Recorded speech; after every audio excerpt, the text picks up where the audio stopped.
Welcome to the Philosophy Eames channel. In this seminar, we will discuss Kant's Categorical Imperative.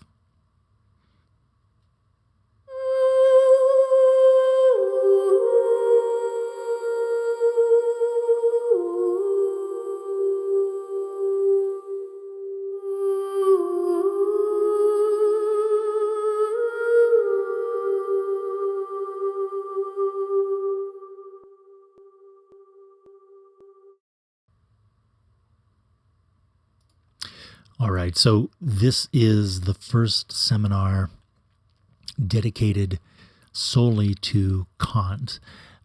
I'm excited about it. I'm surprised in some way that I'm doing Kant's ethics instead of ontology or the critique of pure reason. But one of the things that I find, we philosophy professors like to say things like this, right? That in terms of epistemology, Descartes is the foil, and in terms of ethics, Kant is the foil.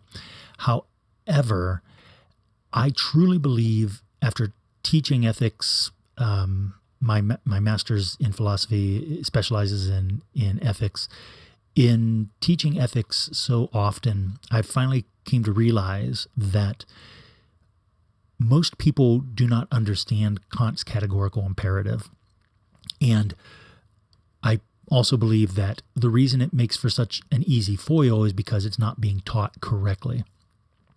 There are a number of aspects in relation to Kant's ethics that really there's three primary ones, and we'll get to them in this seminar. But if you don't have those three insights, then you just don't correctly contextualize Kant's ethics. And so I'll be showing you those three insights. The three insights are: one, we should think of Kant's conduct ethics as an attempt to turn or an attempt to show Aristotle's character ethics in terms of conduct, right? That's one insight. The other two insights are that we must recognize that there's not just one categorical imperative. When philosophy professors teach this at the universities, they often speak as though there's just the categorical imperative. But technically, there are three formulations of the categorical imperative, and we need to see all three of them, because you can't understand the third if you don't understand the development from the first to the third. And then lastly, we must contextualize the categorical imperative and Kant's ethics in terms of natural law theory. If we don't juxtapose Kant's ethics with natural law theory, then it becomes very easy to think things like, oh, this is just a silly ethical theory, when in truth it's not. All right. Very, very happy with this portrait of Kant. All right. So in terms of an overview, then, we have on the universality of the categorical imperative, the formulations of the categorical imperative, and then, as I just mentioned, Kant's ethics is formulated following the other modern philosophers, emphasizing conduct. However, as we will see, it may be appropriate to characterize Kant's ethics as an attempt to articulate Aristotle's character ethics in terms of conduct. Most people who study Kant's ethics do not understand his categorical imperative. In order to understand the categorical imperative, you must consider how it relates to natural law. All right. Morality is not properly the doctrine of how we may make ourselves happy, but how we may make ourselves worthy of happiness. Nature has willed that man should by himself produce everything that goes beyond the mechanical ordering of his animal existence, and that he should partake of no other happiness or perfection than that which he himself, independently of instinct, has created by his own reason. I think that the juxtaposition of these two Kant quotes is very helpful, and notice that you can see that this is about nature, hence natural law, and also the will toward perfection, and hence the possibility of happiness. And if you see it in that context and you understand Aristotle's virtue ethics, then you can see that, oh, this actually is taking place inside a virtue ethics context, even though it's conduct ethics. So notice then we have here this idea that Kant's ethics, of course, is soteriological, and by relating it to natural law, we can see that it is clearly ontological. And I think that that's a piece that many people miss when they're looking at his ethics. And then, of course, in terms of the categorical imperative, Kant's also going to be able to bring in criteriology here. All right, so here we go. The three formulations of the categorical imperative. The first one here, the principle of the law of nature, right? Hence, natural law. Quote, act only in accordance with that maxim through which you can at the same time will that it becomes a universal law, end quote. The second formulation. This is in terms of the principle of ends. So act that you use humanity, whether in your own person or in the person of any other, always at the same time as an end, never merely as a means. So even if it is the case that we are relating to another human being, or that human being is in some way functioning as a means to an end for us, it is also still the case that Kant is saying that this is going to happen at times, right?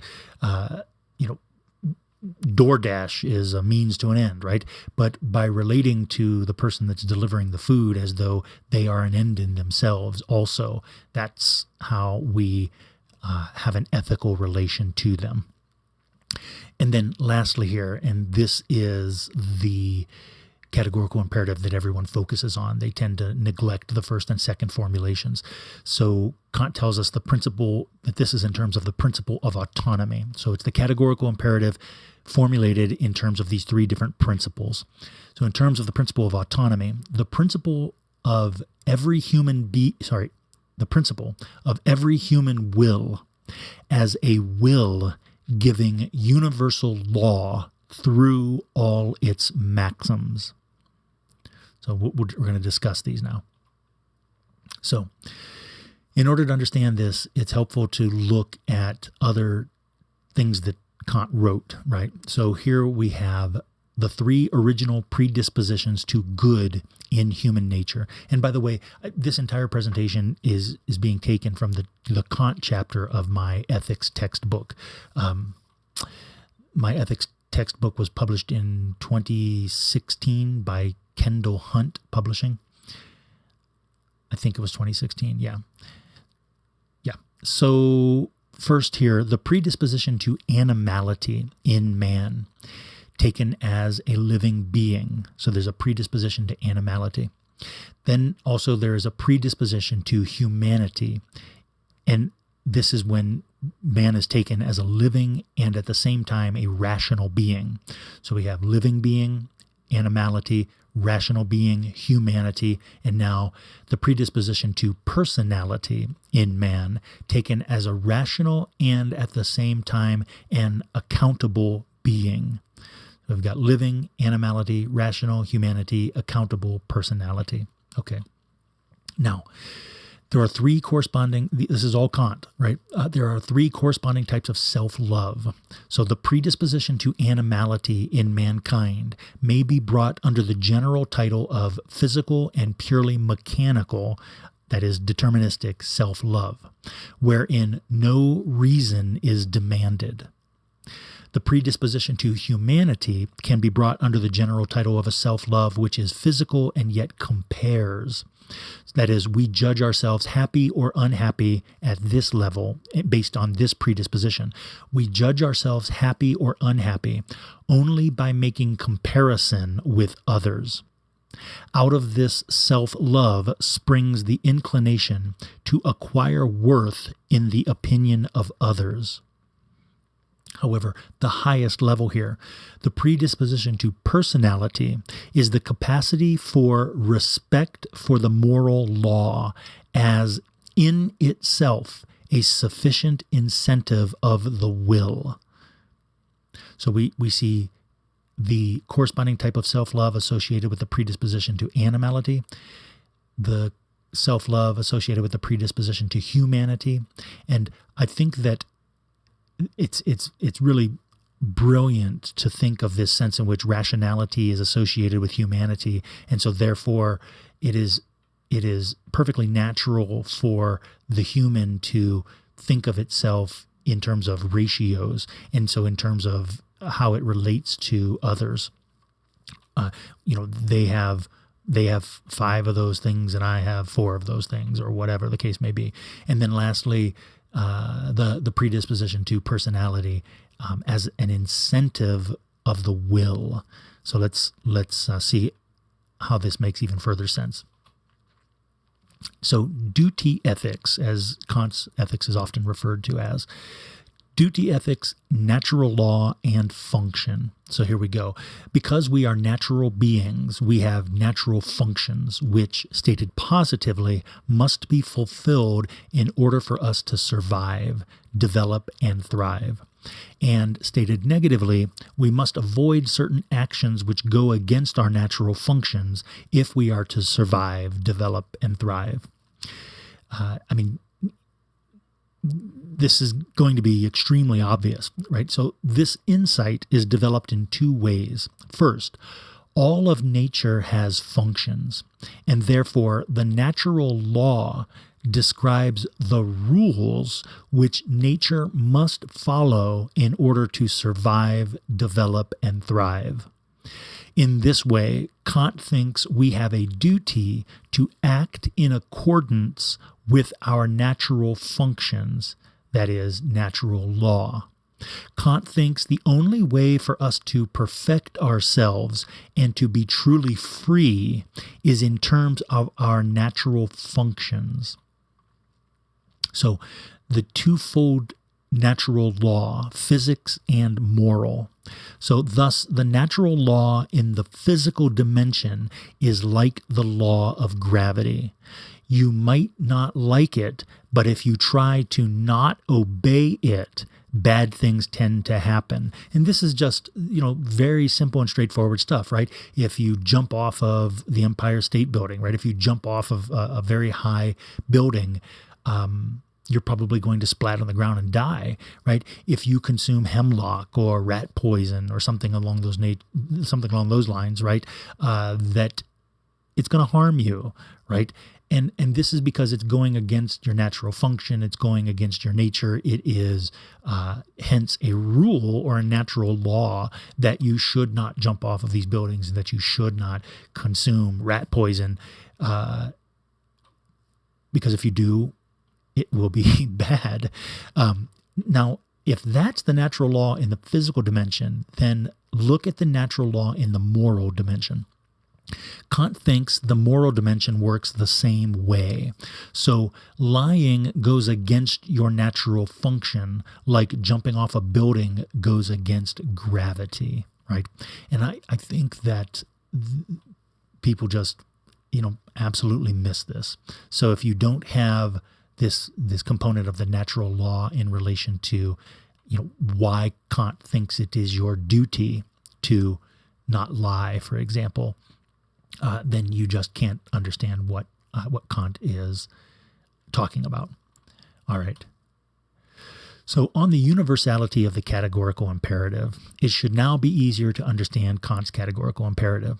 Recall that rule utilitarianism and the practical syllogism from Plato and Aristotle. And if you really want to understand this, you should just get my book, my ethics book. I believe that Kendall Hunt has stopped printing it. I'm surprised why. I won an award for that book from them, and they said that that book was also had reached the status of the #1 book through their publishing company, that in terms of people were asking for free copies of it. I thought that's anyway. But it is still possible, I think, to find some copies of that textbook, and I am in the process of writing a new textbook. Not simply republishing the old textbook, but rewriting it, reformulating it, and putting out an entirely different introduction to ethics textbook. So when that does come out, which may be a very long time from now, if ever, when that comes out, you could also buy that. It'll be more easily accessible then. All right. So, but here in general, whenever you decide to perform an action, it is as if you are following a rule when you perform the action, whether you're aware of it or not, right? And we can see this again in terms of Plato and Aristotle and the rule utilitarians. For example, if I have the option to sit or to stand, no matter what I choose, it becomes possible for us to say that when I made the choice in situation X, I was following the rule that goes something like this. When in situation X, do whatever, right? Meaning either sit or stand, whatever it is that you actually did. We say you're following a rule when you perform an action. So Kant is asking, is that rule universal, universalizable? I'm also thinking of No Country for Old Men right now, right? But why does Kant ask this, right? So when we say that you're following a rule when you perform an action, and Kant is asking, is the rule that you're following, is that rule universal? And why is Kant asking this? Kant is asking this because the natural law applies universally to all humans. So if the rule that you're following is not universalizable, if the rule that you're following is not universal, then it is not in harmony with natural law. And if it's not in harmony with natural law, then it fits into the category of things like taking rat poison and jumping off of tall buildings without a parachute. Since the natural law applies universally to the human species, if the rule you're following can't apply universally, then it's not in harmony with the natural law. And if you're acting in a way not in accordance with or in harmony with the natural law, according to Kant, you're not going to be fulfilled. You're not going to be complete. You're not going to be self-actualized. You're not going to be able to perfect yourself as free or to be as free as you can be, right? Or ultimately happy, right? Because you won't be fulfilling the conditions for the possibility of being happy. All right. So what is evil? Here's Kant's quote. By propensity, I understand the subjective ground of the possibility of an inclination, like a habitual craving, so far as mankind in general is liable to it. A propensity is distinguished from a predisposition by the fact that although it can indeed be innate, it ought not to be represented merely thus, for it can also be regarded as having been acquired if it is good, or brought by man upon himself if it is evil. Here, however, we are speaking only of the propensity to genuine, that is, moral evil. For A, since such evil is possible only as a determination of the free will, and B, since the will can be appraised as good or evil only by means of its maxims, its rules or codes of conduct, this propensity to evil must consist in the subjective ground of the possibility of the deviation from the rules of the moral law, right? From the rules that are in harmony with natural law. What is a good will? Using the word dignity while sounding as if describing the great-souled person, Kant characterizes duty in terms of freedom. Quote, although in thinking the concept of duty, we think of subjection to the law, yet at the same time we thereby represent a certain sublimity and dignity in the person who fulfills all his duties. For there is indeed no sublimity in him insofar as he is subject to the moral law, but there certainly is insofar as he is at the same time law-giving with respect to it, and only for that reason subordinated to it, right? In other words, this is at the level of personality. This is choosing, this is being aware of the natural law and choosing it.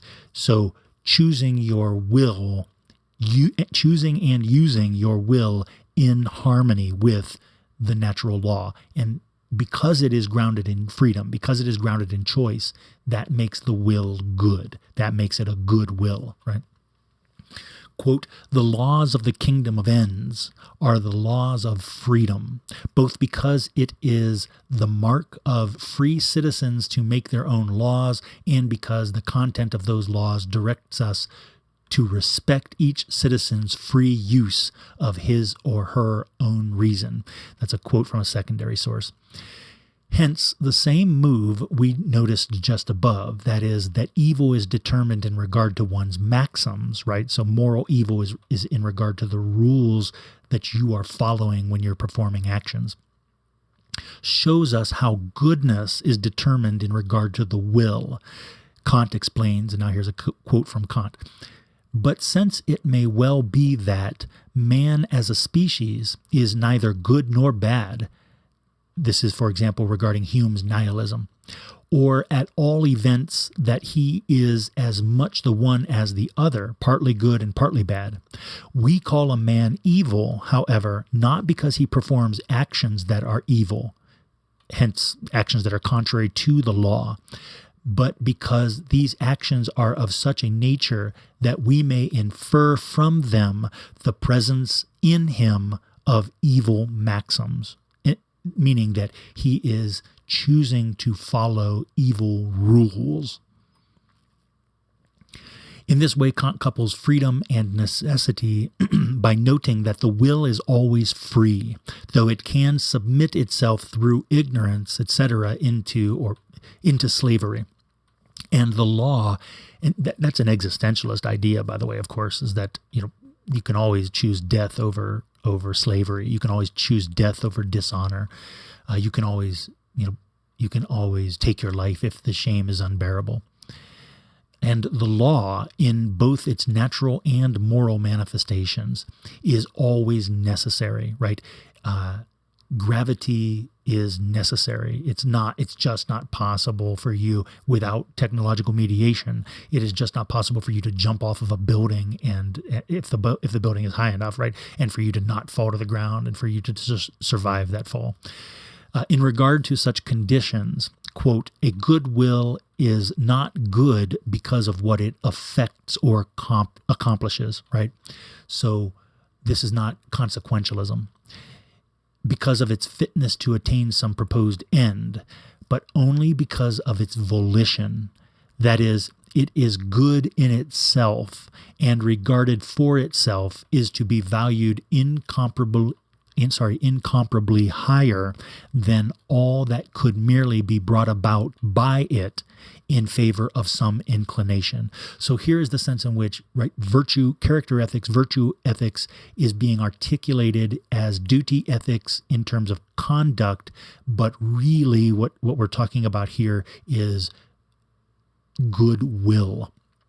The freedom of the will, choosing to follow maxims or rules that are in harmony with the natural law. The natural law being necessary, but the will being free.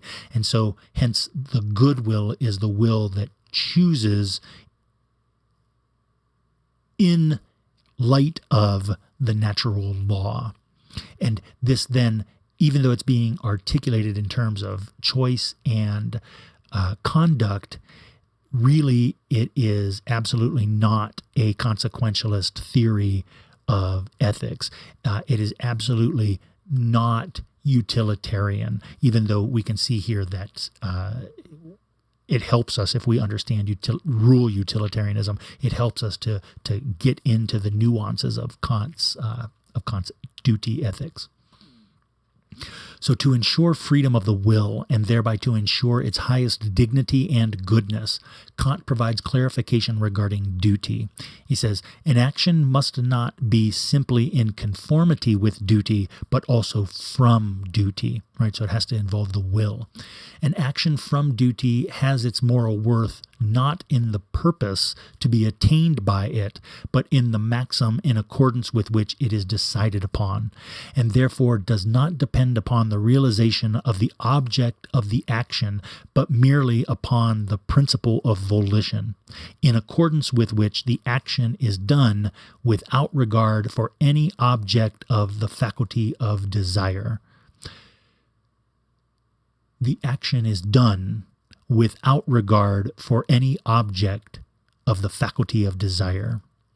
Duty is the necessity of an action from respect for the law. All right. This brings us, I think that this is a fascinating distinction and difference in Kant here. So on the difference between a person of good morals and a morally good person. So according to Kant, there is no difference, however, as regards conformity of conduct to the moral law between a man of good morals and a morally good man, save that the conduct of the one, the former, has not always, perhaps has never, the law as its sole and supreme incentive, while the conduct of the other, the latter, has it always. Of the former it can be said, he obeys the law according to the letter, that is, his conduct conforms to what the law commands, but of the second he obeys the law according to the spirit. Whatever is not of this faith is sin. For when incentives other than the law itself are necessary to determine the will to conduct conformable to the law, it is merely accidental that these causes coincide with the law. So if you think about this here, then we could say that a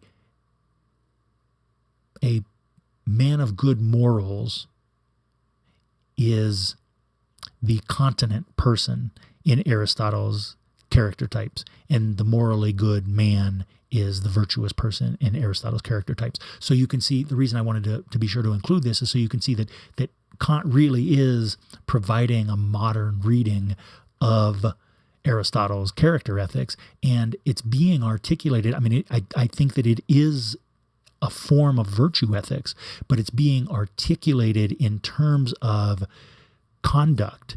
And the reason that it's being articulated in terms of conduct is because that's what was happening in early modern ethics. All right, the kingdom of ends then. Further, Kant tells us, quote, by a kingdom I understand a systematic union of various rational beings through common laws, end quote. And since Here's another quote, and since laws determine ends in terms of their universal validity, if we abstract from the personal differences of rational beings, as well as from all the content of their private ends, we shall be able to think of a whole of all ends in systematic connection, a whole both of rational beings as ends in themselves and of the ends of his own that each may set himself. That is, a kingdom of ends, which is possible in accordance with the above principles. So, a kingdom of ends in harmony with nature, spirit and nature.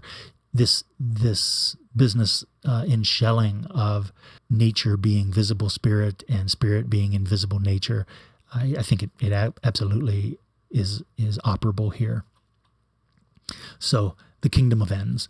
Kant's kingdom of ends, then, is the community of persons, which results when individuals respect themselves and others as ends rather than merely as means. In Aristotelian terms, it would result if individuals in a community were good friends. Also, friends is, of course, a technical term here, a philosophical term here. Also, it coincides with Augustine's city of God.